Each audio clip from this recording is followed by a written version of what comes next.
Mapalad siya na dumarating sa pangalan ng Panginoon. Pinagpala ang kaharian ng ating amang si David na darating.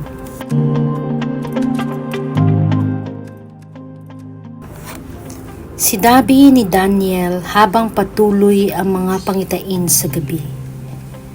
Nakita ko ang isa na parang anak ng tao na paparating sa mga ulap ng langit.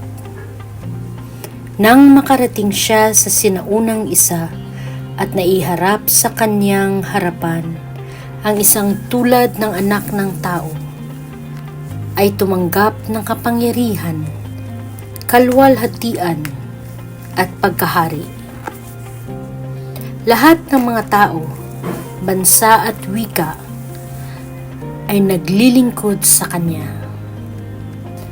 Ang Panginoon ay hari, sa kagandahan ay nakasuot. Ang Panginoon ay may bigkis na lakas. Si Jesus ang panganay ng mga patay at ang pinuno ng lahat. Ang kanyang pamamahala ay walang hanggang pamumuno. Ipinagdiriwang natin ang solemnidad ng ating Panginoong Hesukristo na Hari. Tinanong ni Pilato si Jesus tungkol sa mga paratang na isinampalaban sa kanya. Inakusahan ni Caifas at ng matataas na saserdote si Jesus ng isang krimen sa politika na kakailanganin ng parusa sa kamatayan. Inilayo ni Pilato ang kanyang sarili sa mga pinunong Hudyo na nag-aakusa kay Jesus. Hindi siya Hudyo at tila wala siyang gaanong gustong gawin sa usaping ito ng mga Hudyo. Bilang sagot ni Jesus sa tanong ni Pilato, kinilala ni Jesus ang kanyang kaharian mula sa mga kapangyarihang pampolitika ng mundong ito. Ang hari at kaharian ay maaaring angkop ng mga termino para sa pensyon at pangako ni Jesus. Ngunit sa pamamagitan lamang ng analohiya. Si Jesus ay hari, ngunit hindi ang uri ng hari na ating iniisip o inaasahan. Tiyak na hindi siya ang uri ng haring kinatatakutan ni Pilato na baka siya. Ang tinutukoy ni Jesus ay isang kaharian na hindi kabilang sa mundong ito. Ipinagdasal ni Jesus ang kanyang mga disipulo na nasa mundo ngunit hindi sa kabilang sa mundo.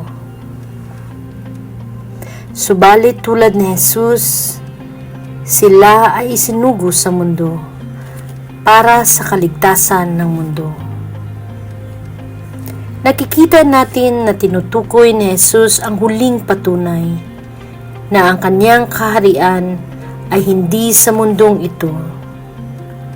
Kung ang kanyang kaharian ay sa mundong ito, kung gayon ay may mga taong nakikipaglaban upang iligtas siya.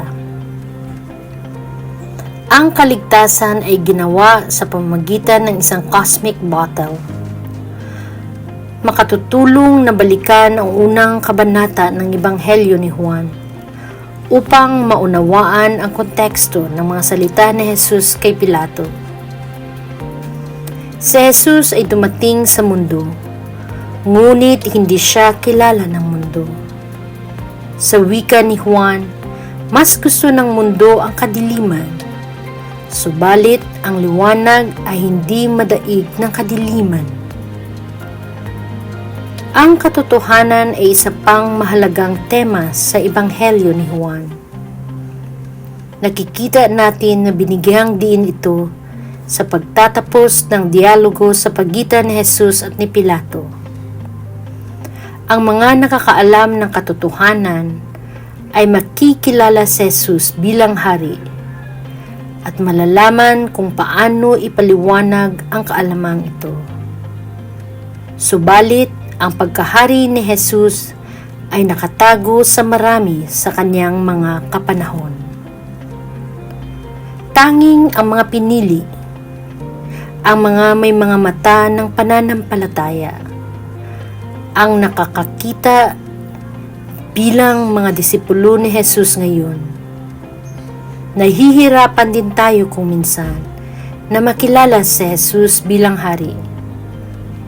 Inaanyayahan tayo ng ebanghelyo ngayon na makita ng may mga mata ng pananampalataya upang makilala natin na si Jesus sa pamamagitan ng kanyang pagpapako sa krus at kamatayan ay tunay na hari at pagtagapagligtas ng lahat. Amen.